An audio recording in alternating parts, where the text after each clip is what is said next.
నమస్తే, welcome to Durga talks unstoppable. నమస్తే ma'am. నమస్తే అండి. మూసీ ప్రక్షాళన. సో ఎన్నో ఏళ్లుగా ప్రజలందరూ కూడా ఎదురు చూస్తూ ఉన్నారు. అసలు మూసీని ఏదైనా అట్లా వదిలేస్తే ఎలాగ, దాన్ని ఏదో ఒకటి చేస్తే బాగుంటుంది. ఎందుకంటే చాలా హ్యూజ్ స్పేస్, దాన్ని ఉపయోగించుకుంటే నిజంగానే తెలంగాణ రాష్ట్రానికే కాదు, చాలా అద్భుతమైన లాభాలు జరిగే అవకాశం ఉంది. అయితే మనకి ముఖ్యంగా ఇప్పుడు వచ్చిన రేవంత్ రెడ్డి గారి గవర్నమెంట్ అయితే మాత్రము ఏదో హడావిడి గాంభీర్యం కాకుండా పనులు సజావుగా ఇంటర్నల్ గా చేసుకుంటూ వెళ్ళిపోతుంది చక్కగాను. సో ఈ ప్రక్షాళనకి సంబంధించి మీరేం చెప్తారంటే ఎట్లా చేస్తే బాగుంటుంది? ఎందుకంటే మనం హైడ్రాన్ చూసాము. సో అలాంటి దెబ్బ పడకుండాను గవర్నమెంట్ కి మంచి పేరు వచ్చేలాగా మీ ఐడియాలజీ ఏంటి దాని మీద? అంటే ఇప్పుడు ప్రతిపక్షాలు కూడా ఆలోచించాలండి. అవును. ఇప్పుడు ఆ రోజు కేటీఆర్ గారు ఏమన్నారు, నేను వారం రోజులు వెళ్ళి అక్కడ ఉంటాను వాళ్ళతోటి అన్నారు. మూసీ దగ్గర ఉన్న మూసీ దగ్గర ఉండే వాళ్ళు ఎవరైతే ఉన్నారు, వారం రోజులు మీరు ఉండగలుగుతారా? అసలు వారం రోజులు సరిపోతుందా? వాళ్ళ జీవితకాలం ఉంటున్నారు, పక్క నుంచి వెళ్ళడానికి కష్టం. వాళ్ళకి ఆ పొల్యూషన్ అనేది వాళ్ళని ఏ రకంగా తినేస్తుంది. ఆరోగ్యంగా ఉండాలి మనుషులు ముందు. ఆరోగ్యం తర్వాత ఆహార భద్రత, తర్వాత మిగతా అన్ని. సో ఇవాళ రేవంత్ రెడ్డి గారు తీసుకున్న నిర్ణయం మంచిది.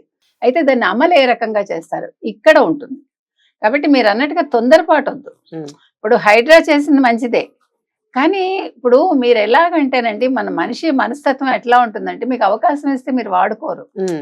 ఇప్పుడు మీకు నేను ఒక ఏడాది టైం ఇస్తానండి, మీరు అక్కడ ఖాళీ చేయండి అమ్మా, మీకు కావాల్సిన సదుపాయాలు నేను ఇస్తాను, ఇంకో చోట ఇస్తానంటే మీరు వినరు. నాకు ఇక్కడ అలవాటు అయిపోయింది, మేము వెళ్ళం కదలం అంటారు. సో అదొక సమస్య. వాళ్ళకి ఇప్పుడు ఈ అవకాశవాదులు ఉంటారుగా, అపోజిషన్ కావచ్చు, వాళ్ళు రెచ్చగొడతారు. ఇక్కడ కులం మతం అన్ని వచ్చేస్తాయి భారతదేశంలో. అందుకని కొన్ని సందర్భాల్లో స్ట్రిక్ట్ గా నిర్ణయాలు తీసుకోవాల్సి వస్తుంది. ఆ నిర్ణయాలు తీసుకోవటంలో మీరేమంటారు, ప్రభుత్వం తప్పు చేస్తుంది అంటారు. కానీ ఇవాళ 5,000 కోట్లతో గాంధీ విగ్రహం పెడతారు, ఆయన దానికి క్లారిటీ ఇచ్చారు. ఎవరైనా పెడతారు అట్లాగా? 200 కోట్లు మహా అయితే అవుతుంది. మినిమం ఆరోపించడానికి ఆలోచన ఉండాలి కదా అన్నారు. వారు కూడా అదే చెప్పారు మొన్న. ఇప్పుడు మహిళా దినోత్సవం సందర్భంగా వారు మాట్లాడారు. కాబట్టి ఇవాళ రేవంత్ రెడ్డి గారి ప్రభుత్వం తీసుకున్న నిర్ణయం సరైనదేనండి. దాన్ని ఇంప్లిమెంట్ చేయడంలో ఎవరి మనోభావాలు దెబ్బతినకుండా వారికి సరైన ప్లేసో లేకపోతే ఒక ఇల్లో చూపించి కాంపెన్సేషన్ తగిన విధంగా ఇచ్చి చేస్తే కనుకైతే ఫస్ట్ మీకు వ్యతిరేకత అనేది ఎక్కడైనా వస్తుంది.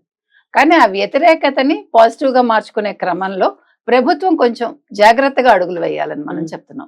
రేవంత్ రెడ్డి గారి నిర్ణయాలు చాలా మటుకి బాగుంటున్నాయి.